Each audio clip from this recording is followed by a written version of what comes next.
অনুষ্ঠানের শুরুতেই আজকের টপিক হচ্ছে আমাদের চন্দ্র। চন্দ্র চন্দ্র বিষয়টা কি? চন্দ্র হচ্ছে আমাদের পৃথিবীর হচ্ছে সবচেয়ে কাছের কিন্তু গ্রহ হিসাবেই আমরা ধরি, কিন্তু সেটা উপগ্রহ।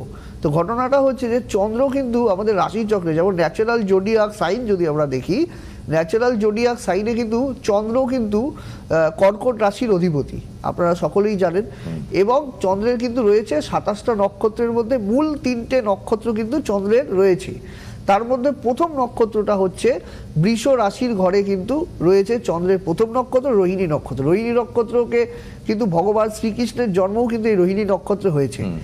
এবং দ্বিতীয় নম্বর নক্ষত্রটি অত্যন্ত পাওয়ারফুল, কন্যা রাশির ঘরে হস্তা নক্ষত্রের অবস্থান রয়েছে। এবং তৃতীয় নম্বর নক্ষত্রটি হচ্ছে মকরের ঘরে শ্রবণা। এই 3টে হচ্ছে চন্দ্রের নক্ষত্র। এবং সংখ্যাতাত্ত্বিক বিচারে কিন্তু 2 নম্বরকে কিন্তু চন্দ্র ইন্ডিকেট করে, 2 সংখ্যাকে সংখ্যাতাত্ত্বিক নিরিখে। তো ঘটনাটা হচ্ছে যে চন্দ্র মানুষের জীবনে কীরকম প্রভাব বিস্তার করবে এবং চন্দ্রের শুভ এবং অশুভ প্রভাব। যদি মানুষের জীবনে চন্দ্রের, প্রথমে আমি সুপ্রভাব নিয়ে আলোচনা করছি।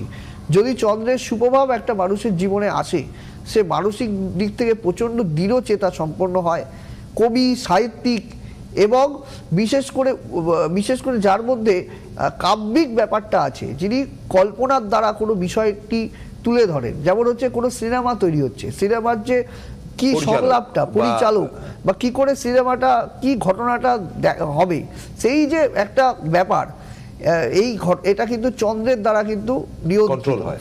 হ্যাঁ, চন্দ্র কিন্তু একটা বিষয় হচ্ছে, চন্দ্র যদি শুভ থাকে, একটা কথা হচ্ছে সবচেয়ে আশ্চর্যজনক ব্যাপার, দেখবেন চন্দ্রের আকর্ষণেই কিন্তু পৃথিবীতে ভরা জোয়ার এবং জোয়ার ভাটা হয়। এবং দেখুন মানুষের শরীরে, দেখুন এই, আমি কিন্তু যুক্তিবিজ্ঞান জ্যোতিষে বিশ্বাসী। এই যে জ্যোতিষ নিয়ে বড় বড় কথা বলে যাব, কিন্তু তার কোনো ভিত্তি নেই, এই কথা কিন্তু আমি কখনো বলি না।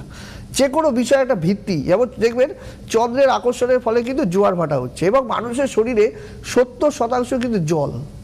এবং এই যে জলের যে আকর্ষণ, দেখবেন কি হয়, যখন অমাবস্যা পূর্ণিমা হয়, দেখবেন অনেকের বাতের ব্যথা বেড়ে যায়, ঠিক আছে, চাঁদের আকর্ষণ। এই যে অনেকেই বলেন আবার, এবং আমি দেখেছি বিশেষ করে চন্দ্র রাহু গ্রহণ দোষ যদি হরস্কোপে থাকে, বিশেষ করে শনি দৃষ্ট হয়ে থাকে, অষ্টমপতি কানেক্টেড থাকে, তখন কিন্তু সেই মানুষ কিন্তু দেখা যায় যে অমাবস্যা পূর্ণিমা গ্রহণের সময় একটা পাগলামো ভাব কিন্তু ধরা পড়ে অনেক সময়। হ্যাঁ, এটা বললাম আমি, চন্দ্রাঘাত। হ্যাঁ, চন্দ্রাঘাত। এবং আমি দেখেছি একটা মেয়ে, কিছু নাম আমি বলছি না, সে জুওলজি নিয়ে পড়াশোনা করেছে। হ্যাঁ, সে অনেক দিন থেকে আমাকে দেখায়।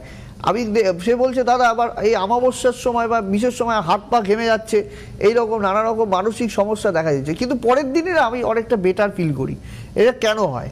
আমি যখন তার হরোস্কোপটা আমি বিচার করে দেখলাম যে তার দ্বিতীয়ায় কিন্তু চন্দ্র রাহু গ্রহদোষ কিন্তু বসে আছে। এই যে চন্দ্রের যে অশুভ প্রভাব, এবং আরেকটা কথা আমি বলে রাখি, চন্দ্র যদি আবার শুভ থাকে, সেক্ষেত্রে কি হবে, সে হচ্ছে মানসিক দিক থেকে প্রচণ্ড দৃঢ়চেতা মানসিকতা হবে, মানুষের সেবা শুশ্রূষা করবে। ভালো নার্স হতে গেলে কিন্তু চন্দ্রের প্রভাব কিন্তু ভালো থাকতে হবে, তাহলে কিন্তু চন্দ্র কিন্তু শুভ রেজাল্ট কিন্তু দিয়ে থাকে। এবং চন্দ্রের যে নক্ষত্রগুলো, এই যে 3টে নক্ষত্র আমি এখনই ইতিমধ্যে আলোচনা করলাম, আমি শুনবো সেই নক্ষত্র।